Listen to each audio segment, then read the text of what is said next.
The first thing is that it speaks to your level of happiness and the amount of options that you have. And not superficially, but in terms of relationships and seeing people, those two look the same.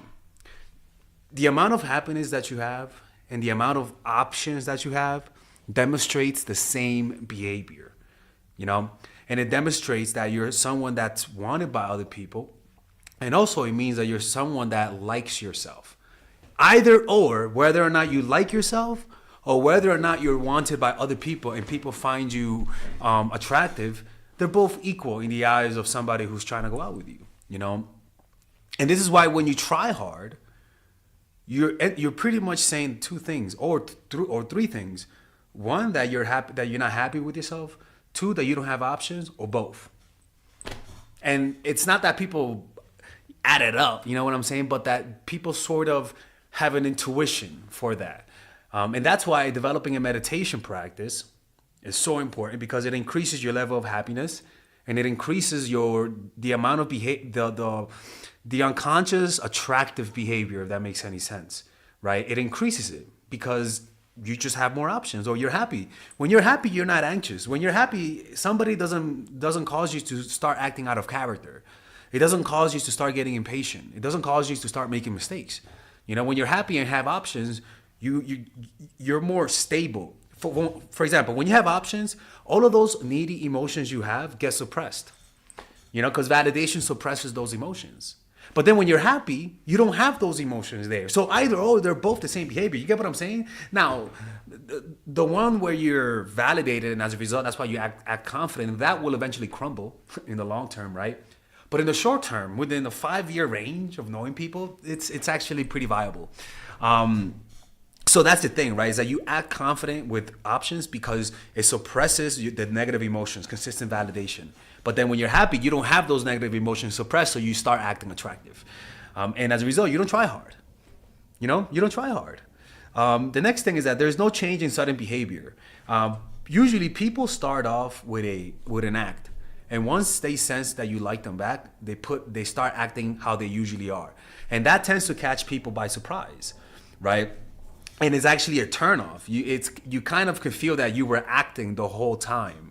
When all of a sudden, once I start liking you, you start acting, you start giving the psycho fucking looks, right? You start acting in a needy way, and you're not acting out of feedback. You're just, you were waiting for that moment to release those emotions, and you're not really thinking about the person. You're just thinking about, how can I release these emotions?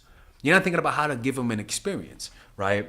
The next thing is that it communicates strength, right?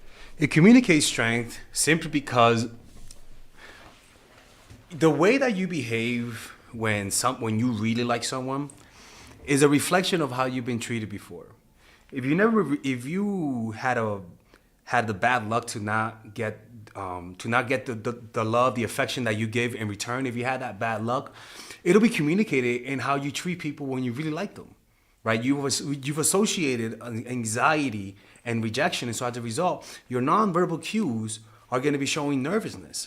And this is the thing, is that especially when you go from acting confident, and once you like them and once you want something with them, you start acting really needy, and in your eyes, you're trying to be real. But the problem is that you don't notice how overwhelming it is for some people.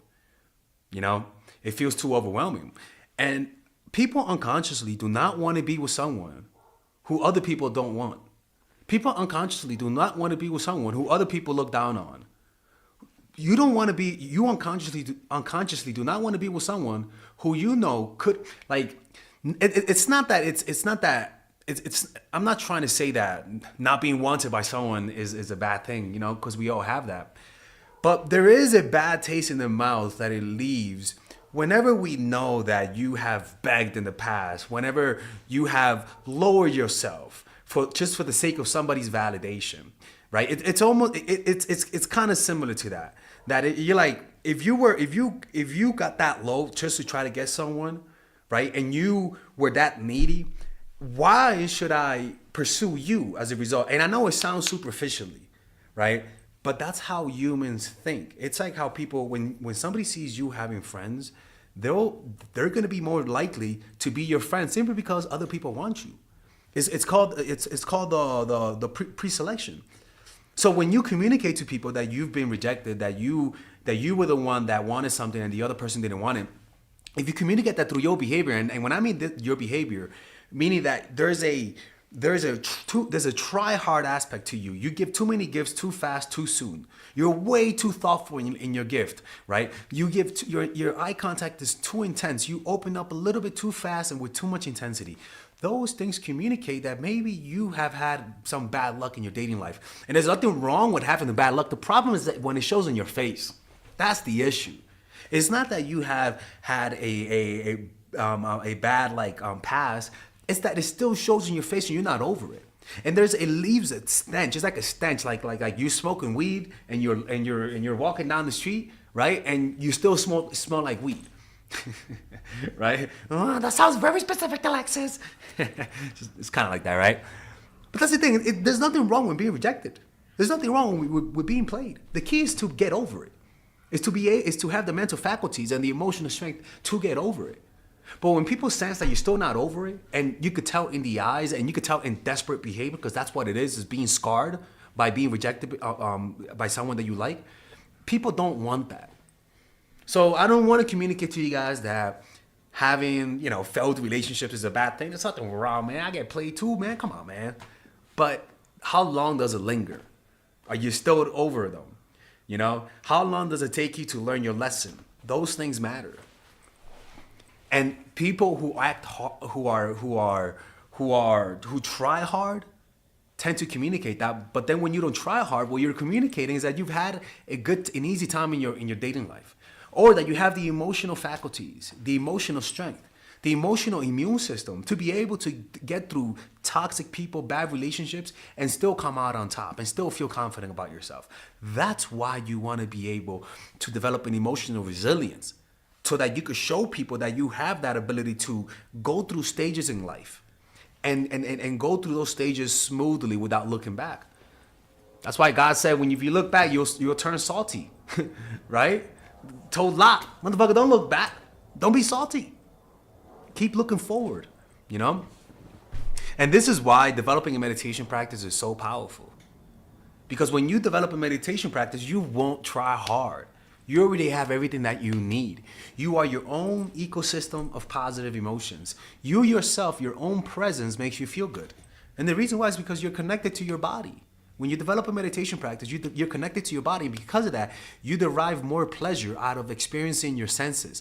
Breathing creates happiness. Feeling something in your hand feels happiness. Hearing something feels happiness. And the reason why is because you're connected to your body. You're observing your breath and you're developing a deeper mind-body connection. And this causes your senses to give you happiness. Just your senses makes you happy. When in the past you needed somebody's validation to make you happy, and as a result, your behavior will show that you don't like yourself, that you've been rejected, that you've had a bad past, and there's nothing wrong with that. The problem is that when it shows in the face, that's a problem. You got to heal from that for it not to affect other people. You know what I'm saying? Is that it increases and it kind of cleans out whatever energy that you have. In other words, if you have a natural feminine energy, it'll radiate your feminine energy. If you're a woman, it'll radiate your feminine energy. If you're a man, it'll radiate as masculine energy. And this is why. Insecurity is what gets in the way in you expressing your true self. And usually, your true self, all the time, your true self is your masculine and the feminine. You have a certain amount of masculine energy and feminine energy, at least even at a chemical, even at a neurological level, what do you call, not chemical level, what do you call that? Even at the level of the body, you have a certain amount of masculine and feminine energy, right? Hormones per se. And what you want to be able to do is not change that. It's just express it. Why? Because everything is beautiful in its own light. You know what I'm saying? You don't need to try to make your masculine or feminine energy come out. All you have to do is just feel secure within yourself. And the feminine and the masculine is going to come out.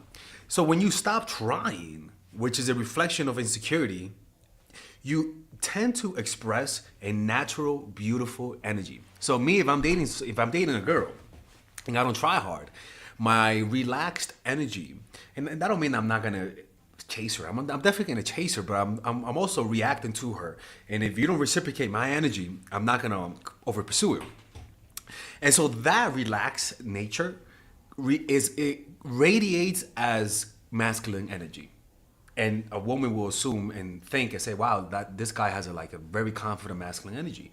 But when a woman does it, also, it radiates her feminine energy, because the masculine, or the not needing it and not trying hard, it does radiate a certain level of masculine energy in terms of strength. Like it certainly does. Like it's self-constraint, and usually that's a man type of thing.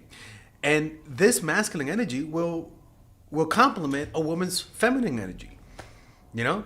And the feminine energy in a man complements his masculine energy. It cannot, it's a painting with two colors, you know, and both have to complement each other.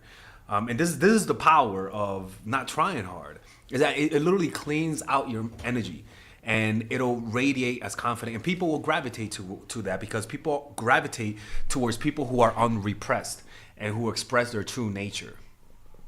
Anyways, hopefully you guys enjoyed this video. If you guys want to work with Father Alex one-on-one, go to mindfulattraction.org.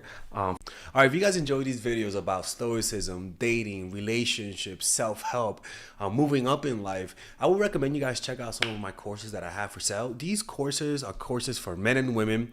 For example, Nice Girl, Nice Guy is a course about how to become more assertive. Natural Chemistry is a course for women that I have on how to develop strong relationships. Dark Game is a controversial course that I have for guys on how to attract women in their life and keep it. It's not as dark as it seems, but we do talk about some dark psychology in here. Psychological Game of Attraction is a course that we made for women who are single. And as you see, we have a course about how to develop charisma, emotional mastery, which is a course about how to develop a meditation practice, and how to improve your emotional life to become more resilient, to not let rejection hit you so hard, to be able to bounce back from failure. I have a course called Nice Guy, which is a course for guys who are single and guys who want to be able to develop more assertiveness training, right?